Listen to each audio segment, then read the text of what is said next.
This conference will now be recorded. Hi, I wanted to introduce you to Kaan Volkan today.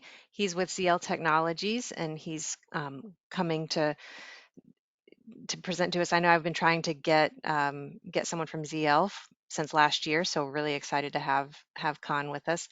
He has read over 20,000 technical pages on IG technologies, and I quite frankly didn't know that many existed on our little niche area of scholarly articles. So he's helped a lot of companies through his work with ZL and others help clean up file shares.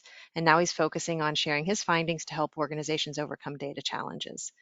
His unique take on technology and vendors combined with his brief, engaging style makes for some of the most entertaining and educational webinars. So we are excited to have you with us, and I'm going to turn it over to you. Well, thank you for that introduction. Hello, hello. This is Kaan Volkan. That was a bit of dirty marketing right there with saying I have a very engaging style. Uh, Welcome to an educational session with me. Archiving doesn't cut it. Future of information governance. Uh, Before we get started, I want to say please, please, please, please, if you guys have any questions at all at any given moment, feel free to ask.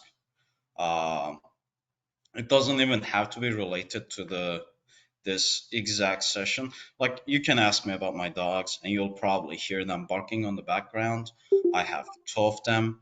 Both are kind of crazy. Like Jack loves eating drywall, and Piper she's licking herself on the corner now. She's just a mess. Like she loves hunting, and her favorite thing to hunt is bees, as it turns out, which she's allergic to. So half the year her face is swollen.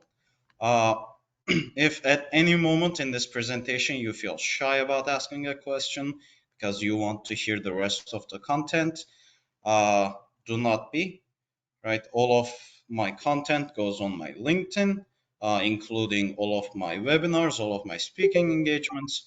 There are already two or three of them posted on there. So if you guys have a question, please, please, please feel free to ask. So with that, let's actually get started. Archiving doesn't cut it. Before So you, today, before you, uh, before you get started, Con, would you mind putting your presentation in presentation mode? oh, it was not? Oh, I thought it was. Okay. Is it working now? It has not come across yet to Oh, me. Jesus. Okay. Let's try again.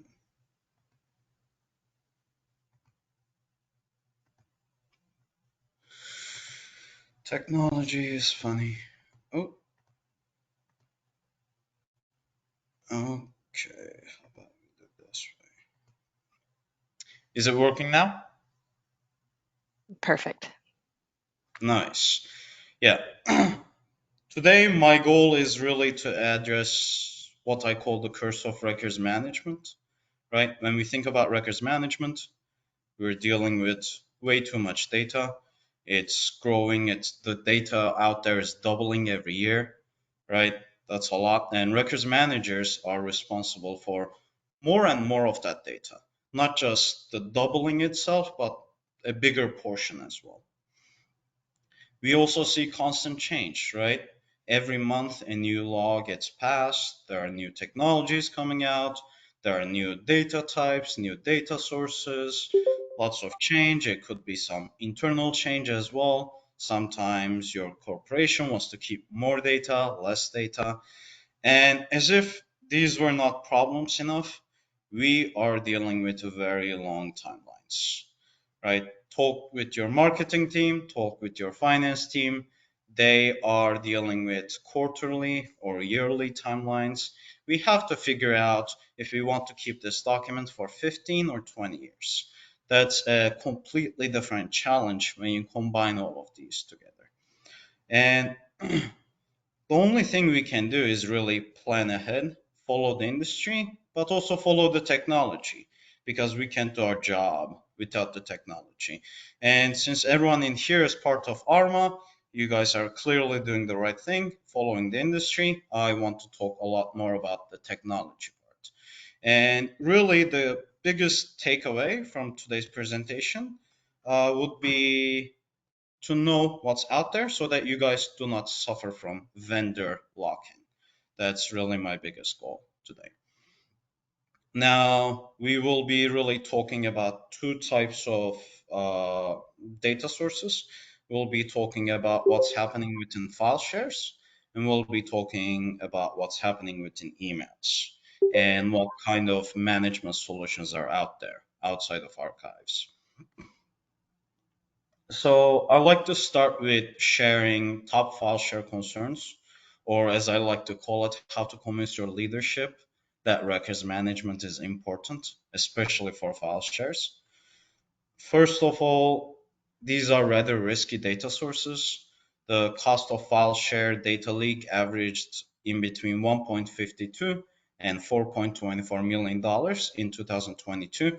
This is a global number. For America, specifically USA, you have to double it. And these numbers are from both IBM's and Verizon's yearly cybersecurity report. So in 2023, I think that number went up to $4.5 million. So the cost of data leak is increasing. And it makes sense because a lot of the file shares we see are not managed for PII or sensitive information. So whenever there's a data leak, you're also dealing with now GDPR. And usually with these data leaks, people are trying to extort you. So all of these costs end up adding up. As if that wasn't the biggest of our problems, file shares are growing about 30% each year, so your problems are growing with them. Now, this is more on the risk side of things, what could happen. Here's what file shares are already costing you. File shares cost about $1,200 per terabyte every year. This is for on-prem. When you go to the cloud, it's really triple the amount. And most of this cost comes from rot, about 60%. Employees spend and waste a lot of time searching through these file shares. There's a lot of trash there, and it's really hard to find the document you need. And as if that wasn't enough, organizations actually lose quite a number of records inside these file shares. According to latest estimates, it's in between 2 or 5%. So, to address all of these challenges, the field decided to come up with what we call in-place management. It started with actually file shares, especially around the pandemic, right? This was when a lot of companies were moving into the cloud. So the cost of keeping data within file shares just tripled overnight. And 4 years ago, when these tools first came out, there were three types of tools. The first type was the cybersecurity tools, right? They said, hey, we're already monitoring these file shares for access management.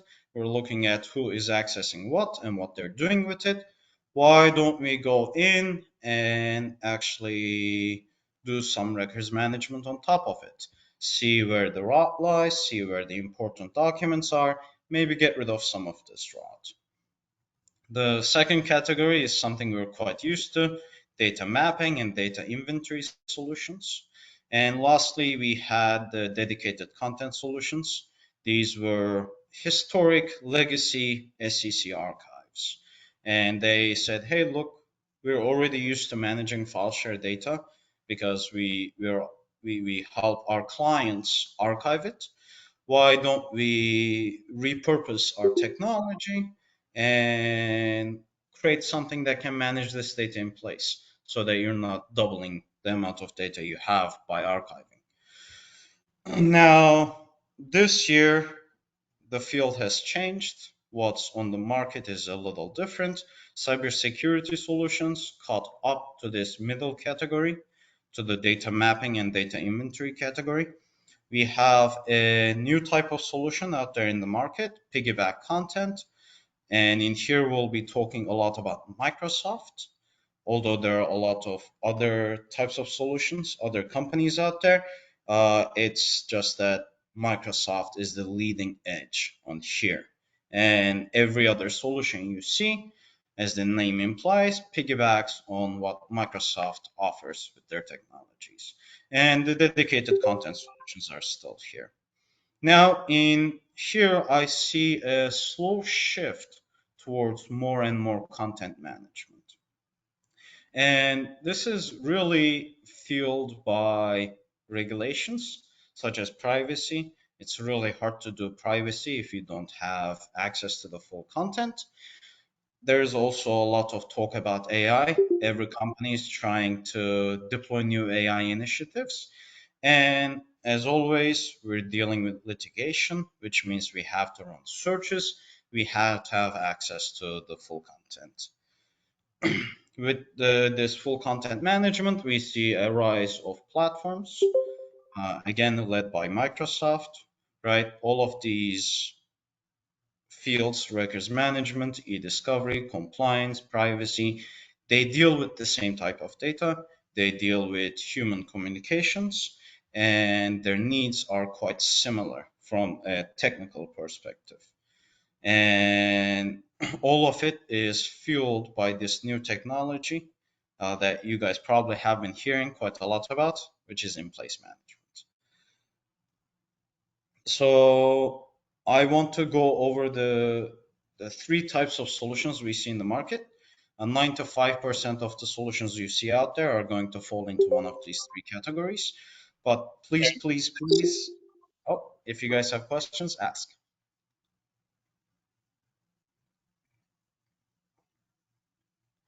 All right, looks like no questions. So here's how data mapping solutions work. You have the data mapping solution on the right side, and you have your data sources on the left. It connects to your data source, grabs documents out of it, and processes it. It tags them with your records categories. It will try to figure out what counts as rot, if there are any duplicates, and it will remember those tags. It will get rid of all of the content. Now, these types of solutions are perfect for short to medium term projects, right?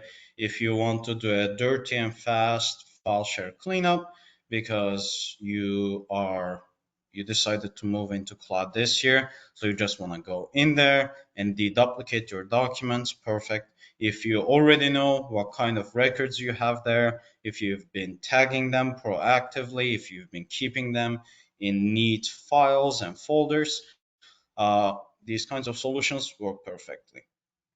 If you want to do longer term management with data mapping solutions, you start running into a bit of an issue, right? This kind of solution does not keep track of the content. So it's very forgetful. It forgets everything. So if there is any change out there, right? Let's say there's a new regulation that got passed, such as privacy. This actually happened with privacy to these solutions. You have to go back and reprocess all of your data. So you have to connect back to your data sources, pull all of this data again, and process it again. And this makes it really hard to use data mapping and data inventory solutions for really long-term management. The most expensive thing you can do within our field from a technological perspective is pulling this data back in and reprocessing it. So IG solution has no content in here, and need for reprocessing is very high. Now, our second type of solutions, which are on the rise and is led by Microsoft, I like to call them piggyback solutions. Here's how they work. Similar setup, right? You have your solution on the right, and you have the data sources on the left. The solution connects to your data source. Now, what's really different and unique about these solutions is the data source is the one doing all of the work. So it usually starts with a search, right? You say, hey, go find me my records. Hey, go find me how many duplicates there are. the data source goes in and actually runs a search looking for these documents. It then processes that search, creates you a nice little graph, and sends it back to your way. Now, based on this graph, you can start making some decisions. You can say, hey, looks like a lot of records are here. Hey, looks like a lot of rot is over there. Let's go back and delete it. So your solution sends that command back to the data source. And now the data source actually has to run the same search again. Uh, these solutions are rather forgetful too. And since you're relying on the data source, it like the file shares has other tasks to do, right? So it's not just keeping track of what you asked it to do. It's also keeping track of how many new files are there, who's trying to access what kind of files. So it forgets about what you asked for. So it runs the same search again and then goes in and does what you ask it to do. Uh, these solutions are a huge step up compared to the metadata only solutions, the data inventory solutions. They have access to the full content. So you're able to really go in there and recategorize your documents. Let's say there is a regulatory change, you can actually apply that change. These kind of solutions work perfectly for long-term, medium to long-term. I highly recommend you look into them. Now, there is one minor issue with these solutions. As I said, you're relying on the data source, so you're piggybacking. It means that your solution, this in here, doesn't have direct access to the data. That's kind of what we see here too, right? The piggyback solution has to keep on going back and asking for searches. Now, you also have to do lots of exports in here because let's say you want to see those records. Well, they're not in your dedicated system, so you have to export them out of the data source. And these data sources have different priorities. Their biggest priority is receiving, sending, and deleting, right? It's really focused on making sure that your file shares work, making sure your emails work. Their second priority is indexing or creating an end user search and helping the end users run the search. The their last priority is what you ask it to do as a record manager, which is, hey, go in there, find my records, apply legal holds, delete all of these documents. So I usually get this question after presenting exactly this part, which is so what?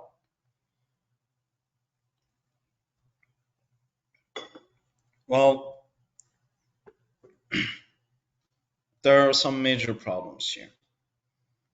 For example, let's say you spend years trying to figure out your lexicons, the perfect way to tag your data. You said, hey, I want to minimize how much data I want to keep. So here's my records category. Here is, oh,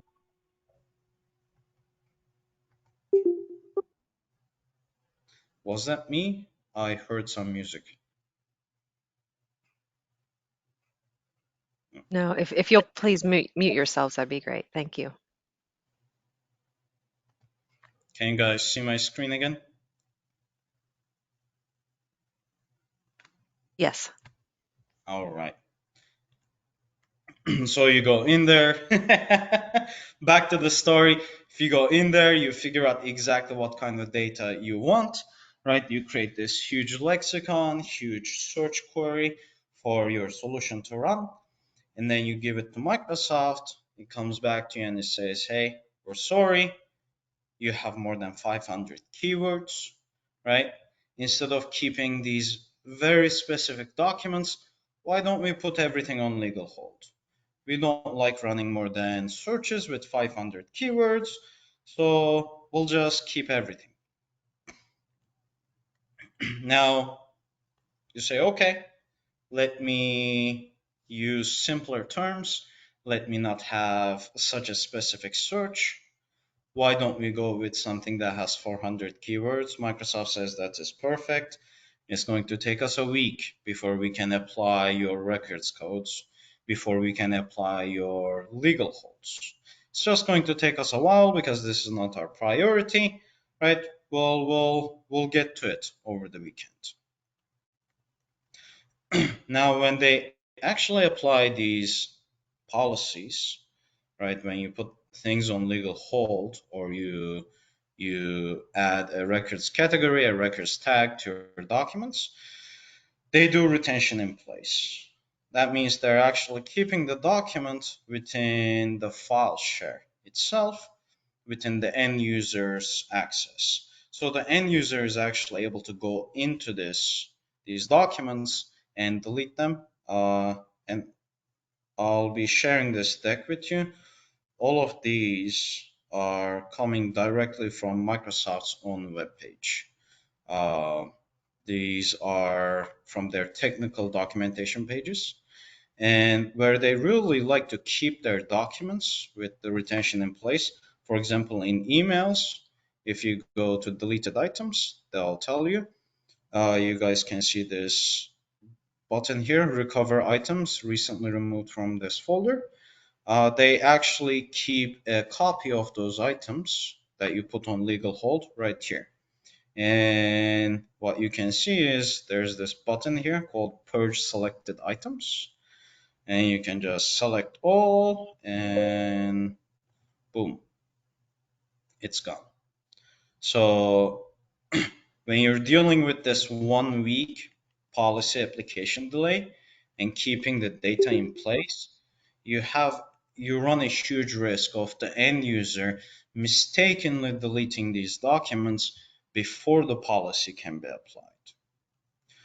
Now, there are some secondary problems here, right? For example, you can only see about 1,000 items, and you can run about 5 to 50 jobs. So Microsoft calls every action you do with their system a job, whether it be legal hold, or you say, hey, here's a new records category, go in there and apply it.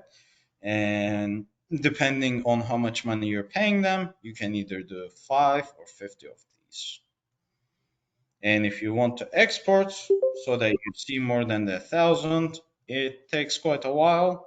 They export about 2 gigabytes per hour. Any questions here so far? Please. If you guys have any questions, I would love to have them.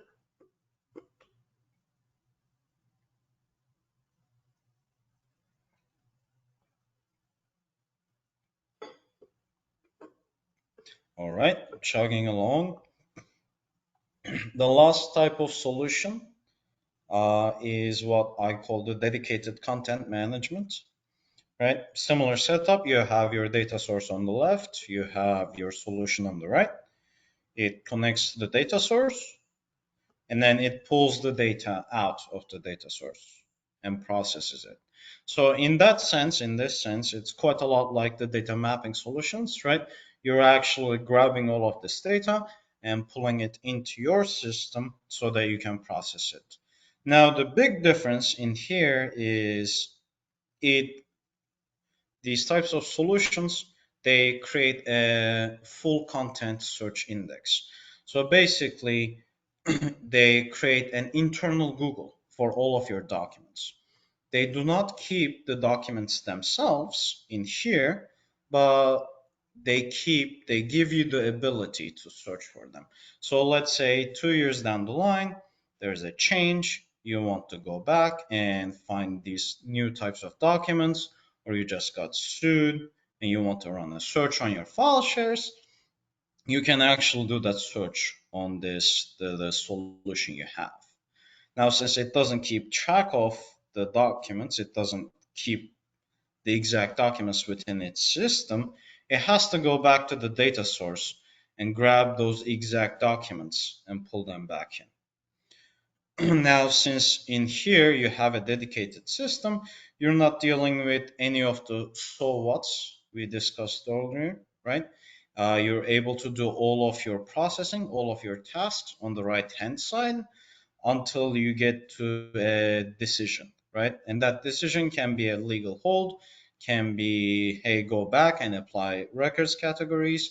It can be, let's move these out of here and put them into a dedicated corner, right? That's what usually happens with legal holds. Now, these types of solutions, they have two problems really. First is the upfront deployment is a little harder. It's a bit more costly. It takes a while to go through all of this content and create this search index, the internal Google.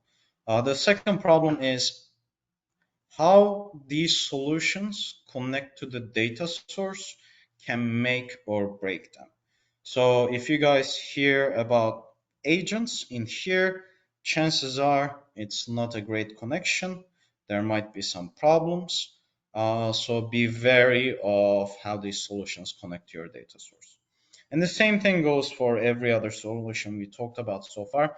The moment you start hearing about agents, get a little bit suspicious, and with APIs too.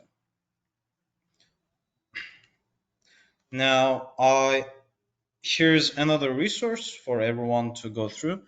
I'm not going to go through this right now, but you guys can go back to it and look at this. It's a file share evaluation framework.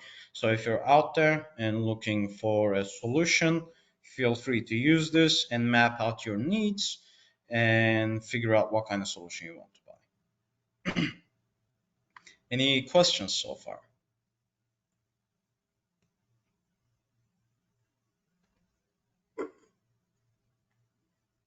All right, chugging along. So I want to talk a little bit about file share cleanups actually. Now that we've covered the most common types of solutions we see out there, that's not an archive for managing file shares, right? When I talk about these problems with file shares, a lot of people actually say, hey, like, we're hearing you. We would love to go back in there and clean up our file shares. How should we go about it? Now, here is what I would recommend for a cost-effective and defensible file share cleanup.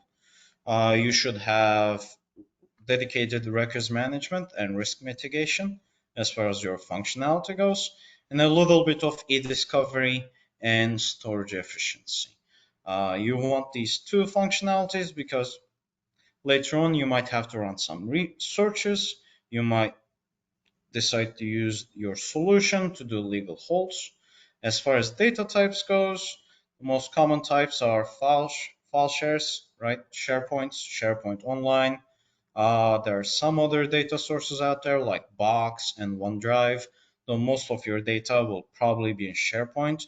Now, as far as processing depth goes, you want a very in-depth processing, right?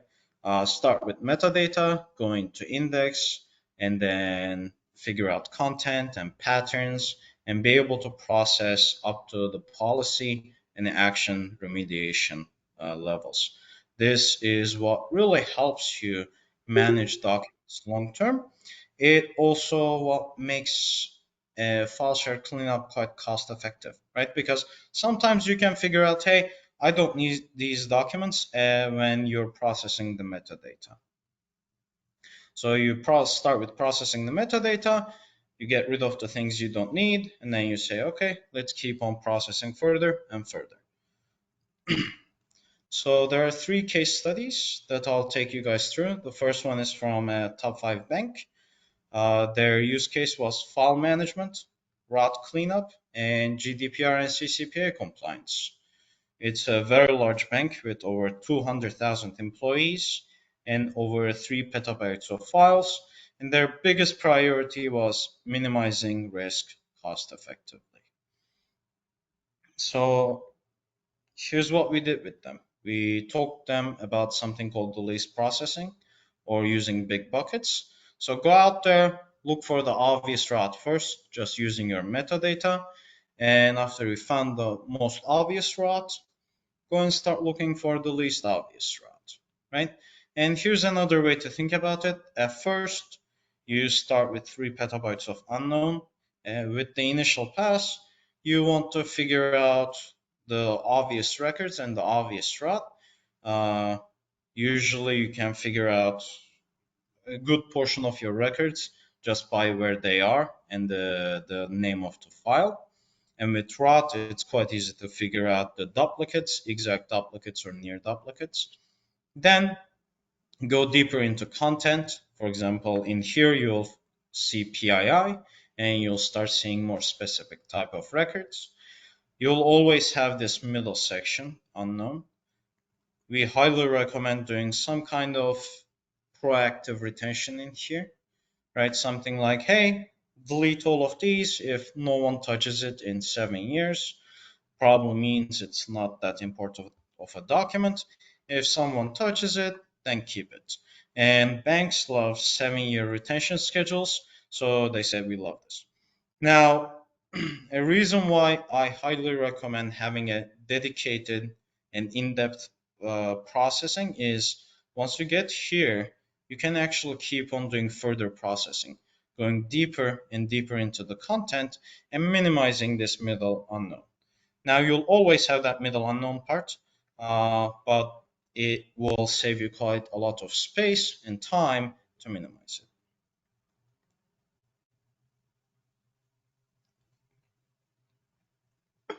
Now, this company actually spent about a year before we worked together uh, to really figure out what their records look like and where they are.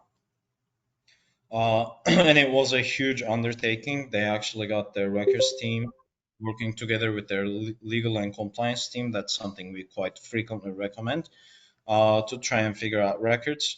We just came in for the help with the technology. Same bank, after cleaning up their file shares, they said, look, we went to the cloud. It's quite costly. We also want to do some in-depth records management. And this time their priorities shifted. It went into defensibility and cost optimization. Now, if you're dealing with something like this, I recommend having a two-part deployment. So cloud cost optimization and in-depth records management, the needs for these two are quite different. With cost optimization, all you want to do is move data from primary storage to secondary and tertiary storage, right? You don't really need a heavy archive to do this, but for in-depth records management, you really want to have that control of an archive. So I say, hey, start with your in-place management software, right? Go in there, figure out your obvious records, figure out your obvious route, try to minimize your obvious route. After that, that middle section, the to be decided or proactive retention part, you can start moving all of that data off of your expensive cloud into secondary and tertiary storage, and the records you have, lock them in. Lock them in with your archiving software. So this is something I've been hearing quite a lot in the market whenever I do these presentations, which is that where should we start, right? Should we start with going into our file shares, figuring out where our records are, or should we start with route cleanup? Uh, Both are an option. The more defensible way to go about it would be start with records management, though that might be hard to convince, right? It takes a while to convince your senior leadership. It's much easier to convince them to do a route cleanup and tack on the records management project on top of it. So highly recommend starting with records management and doing everything defensively. But if you need that funding, if you need the support from the senior leadership, route cleanup is a much easier sell, right? And you can even talk with your AI teams about this. This route is causing a lot of issues for large language model deployments, right? Or RAG deployments, things like Copilot. You have, I think, about 100 file share limitation, right? So you can only connect your Copilot into 100 file shares. You want to make sure that those file shares are clean and they have your most up-to-date, most useful information. And you want to make sure there's no PII in there, there's no sensitive documents in there. So this ROT cleanup idea can help you get the budget you need to do the records management you want. Our third case study is from a major retailer. Unlike the previous case studies, in here their biggest priority was defensibility. Uh, Now they were trying to do a divestiture. As it turns out, this is quite a lot, like coming up with new records codes, new retention codes, or deploying a new solution, managing a new data source. With divestitures, you have to divide your data into two perfect categories. The data, you're regulated to give off the data of the department you're selling, but you really don't want to give any of your trade secrets, any of your R&D documents. So you need to figure out where those are. So here's how we recommend you go about something as such. And the process is going to be the same if you have no clue what's in your file shares and you just want to do a route cleanup, or if you want to detect your records. So start slow, take your time, start with identifying your sources, figure out how much data you have. Spend most of your time analyzing this data, right? Visualize it. Look at the metadata, look at file types, look at when it was created, how old is it, how large is it. Then go into the content, look at keywords, look at patterns, and just spend your time tagging all of these documents by running searches. Could be automatic tagging. AI tagging is becoming a thing slowly in here as well, or just manually going into some of these documents, sampling them, and tagging them. Once you're done with your tagging and you feel confident enough in it, then go and take your action. In here, with this company, it was moving these documents because they were selling off their department. For you, it could be just declaring records, putting them into an archive, selectively archiving them, or defensively deleting the route you have after you identified your records. Here's another way to think about it. Here's how they actually went about it.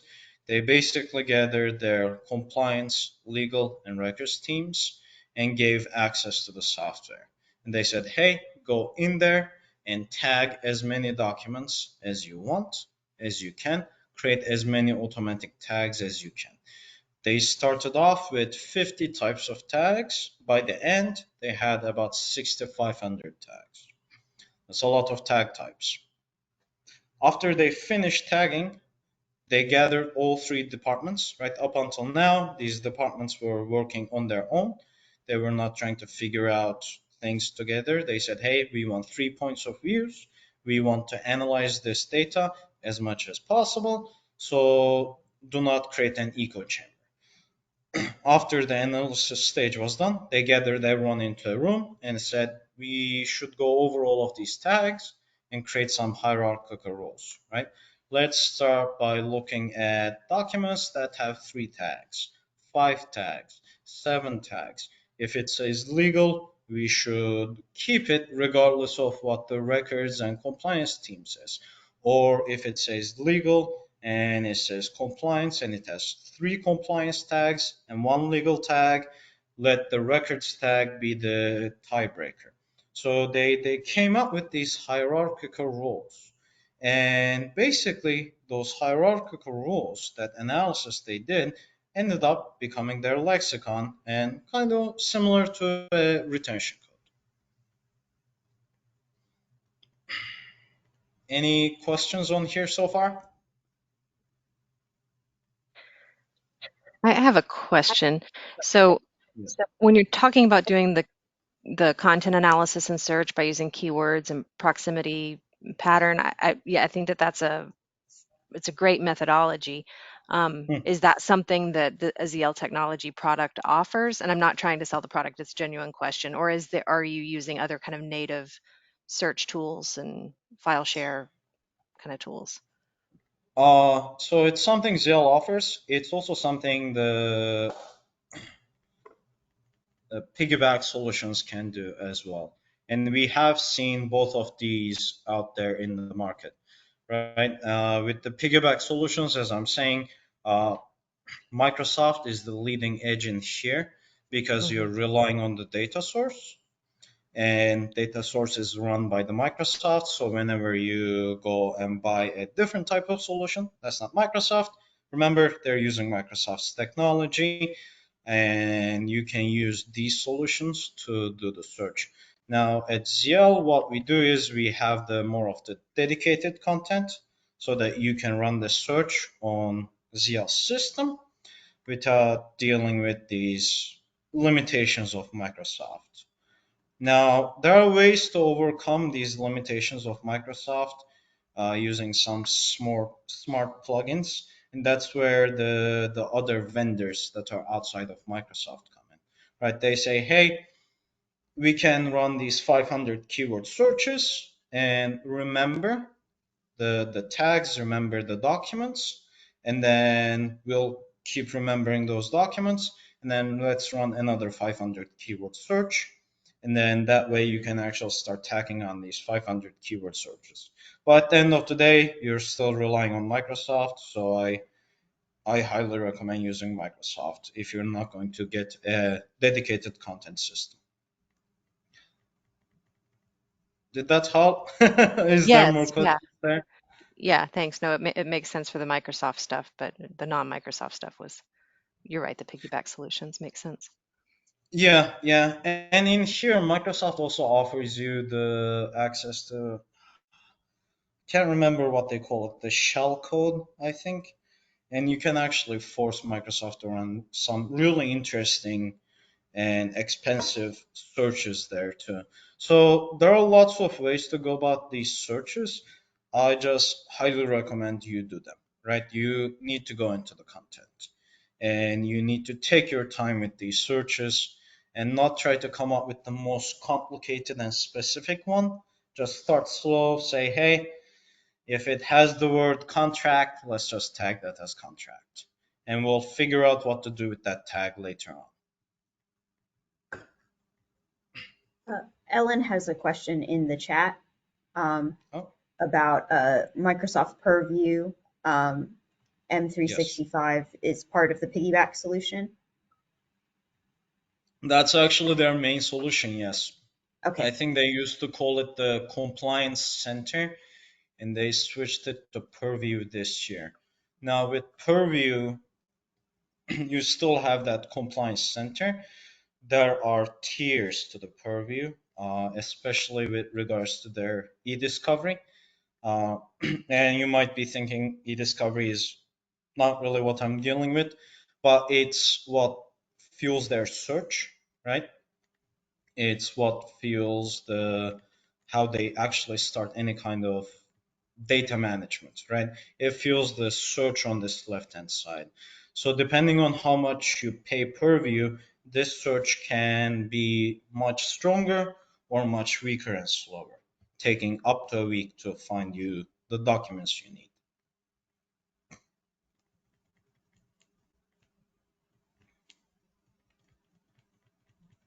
Oh,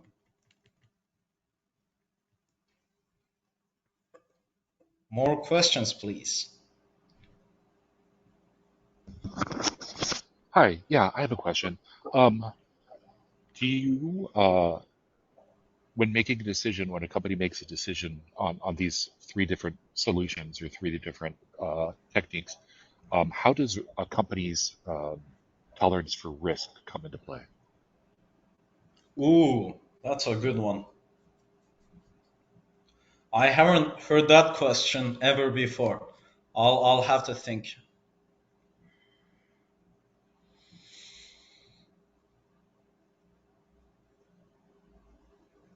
So I think there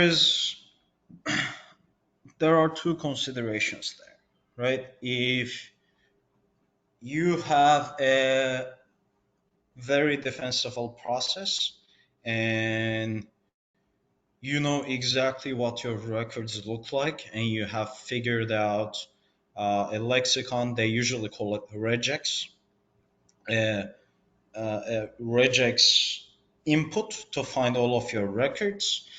It kind of doesn't matter what kind of solution you get, right? Because at the end of the day, all three types of solutions, they depend on this technology called regex, which is simply pattern matching, right? You basically feed it things like, hey, if you find the word contract within 5 words of HR, tag that as an HR contract. That's what regex is all about. If you have that, and if you fully believe in it, and if you fully trust it, and if you say, hey, this is perfect, we spent $5 million on this, we contracted with McKinsey to get this done, it really does not matter which kind of solution you get.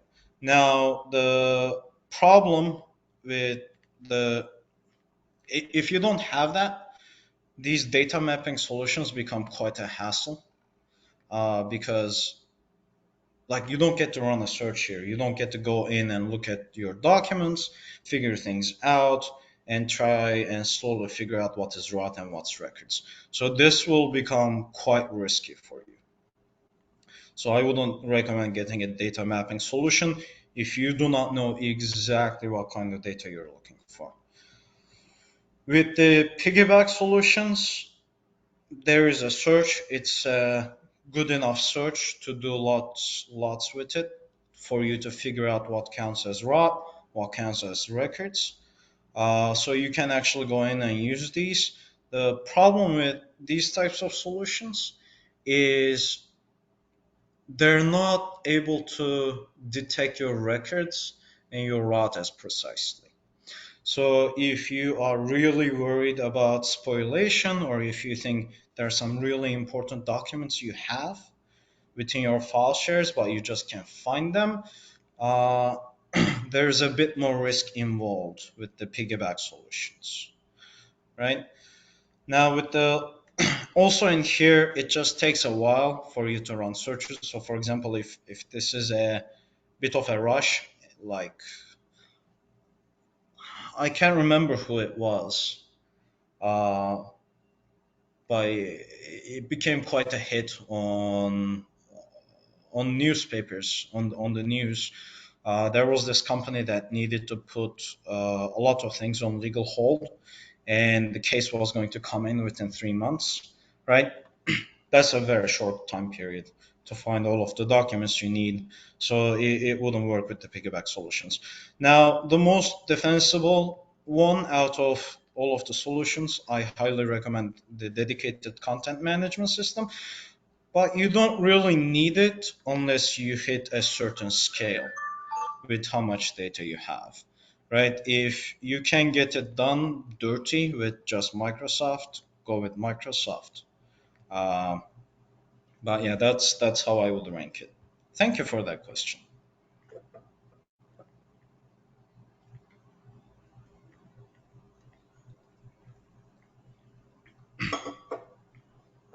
More questions?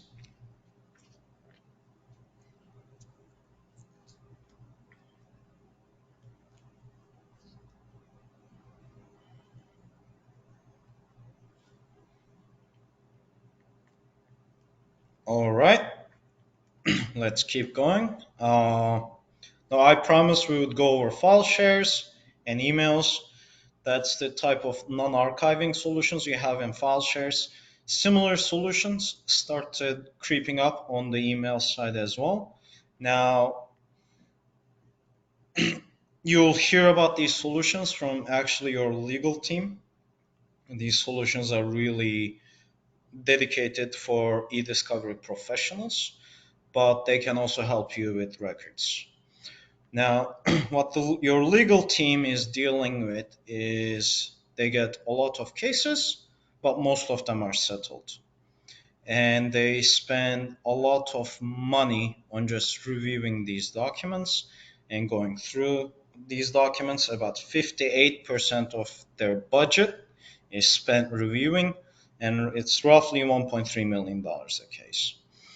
And the sad thing is, most of these reviewed items never get used ever. About 80 to 98% of this data just it's useless to review. And there's also the issue of just collection, right? This problem of reviewing starts at the collection phase for legal professionals. You don't want to collect too broadly, collect too much. You want to first figure out exactly what you need and then collect those things. And that's what really the market responded to. They said, hey, look, these in place search solutions, the likes of the piggyback and the dedicated content solutions, can help with both of these, right? We can run some fancy searches, and that way we're not collecting broadly. We're also not reviewing as much because we're not collecting broadly. Now, as I said, there are two types of solutions in the market for this. It's either the piggyback ones. Almost all solutions out there are the piggyback ones, 98, 99%. If you hear the word agent or API, it's a piggyback solution. There are only a few dedicated content management systems. It's really hard to develop these for emails because with file shares, your data is rather stable. It's not moving around as much. With emails, it just keeps going, right? People send about 25, 26 emails a day. I send 5, but your average person sends about 26. That's a lot of emails. That's a lot of movement. You go in there, you delete. Some people like categorizing their emails.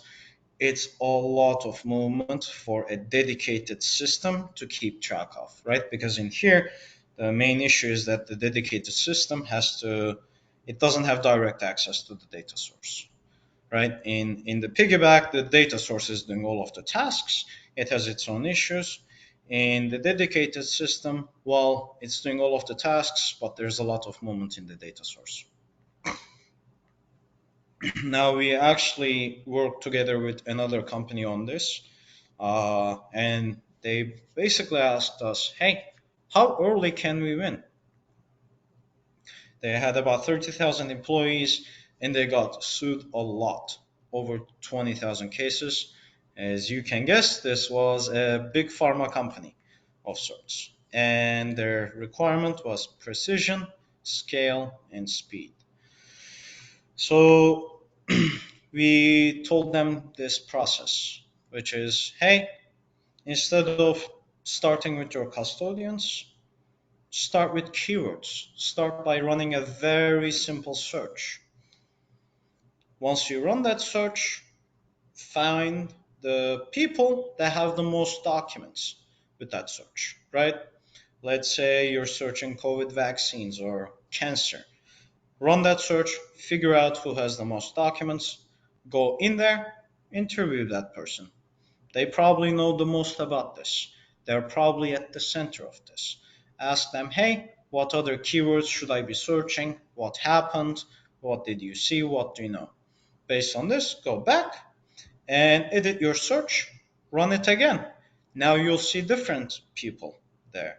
Go in, interview them, rinse and repeat. Now, by the end of this process, they ended up with a huge search that you guys can see here. I tried to fit it into one single slide, but there are about 6,000 keywords in here, so it's very tiny. Once they have this search figured out, they basically go to the opposing counsel. They put this search document down and they say, hey, look, here are the keywords we have. Keyword negotiations is something they do. Here's the keywords we have. Here are the changes we want to do.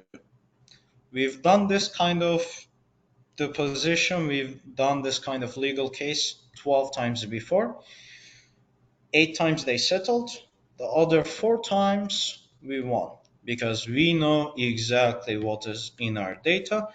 We know exactly how to go about this case. And usually the opposing counsel settled. Now, the biggest benefit is they ended up winning 11% more cases, and they really reduced their expenses around 23% by reviewing less and less documents and winning earlier. And you guys will hear about this from your legal teams. Now, the beautiful thing is if you're able to craft searches that look like this, it's really the same search that you're doing for cleaning up your file shares, finding records within your file shares, finding rot within your file shares. So if your legal team ends up getting such a solution, ask for a seat at the table. Ask, hey, when you're not running your legal searches, can we go in there and see if we can find any records within people's emails? Well, that's actually really all of the content I had, and I see we have about 3 minutes. So, any last minute questions?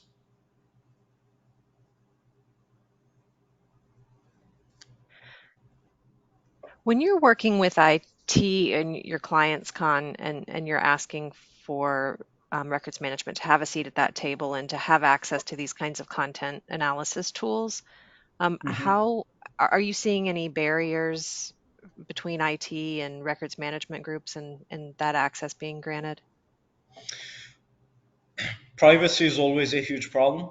Uh, though it doesn't come from the IT usually, it's the HR team saying, hey, do we really want to give this kind of access to anyone in our organization? With IT, the problem I usually see, it's not the access itself, it's just the budget, the man hours needed, right? It's IT teams are usually really busy. So that's where I see the most problems, which is, hey, look, like this is a great project. I don't know if we have the time for it. I don't know if we have the money for it. I don't know if we have the technology for it. And that's usually the pushback I hear from everyone, which is, hey, how can we like our IT signed off on this, but like they're okay with the access part of things. How can we actually get the budget for it? How can we convince IT to give us the budget? Also, with a lot of these solutions, they've gotten really good at anonymizing data.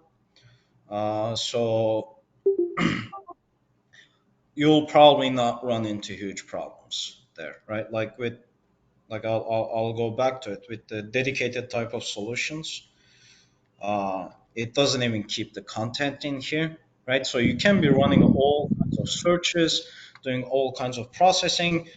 Record managers will still not be able to see any of the content.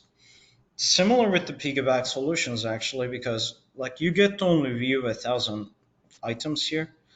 1,000 is like you're still able to view things, but I bet there's a button in Microsoft that lets you actually stop that as well. So there are ways around the privacy and sensitive data problems.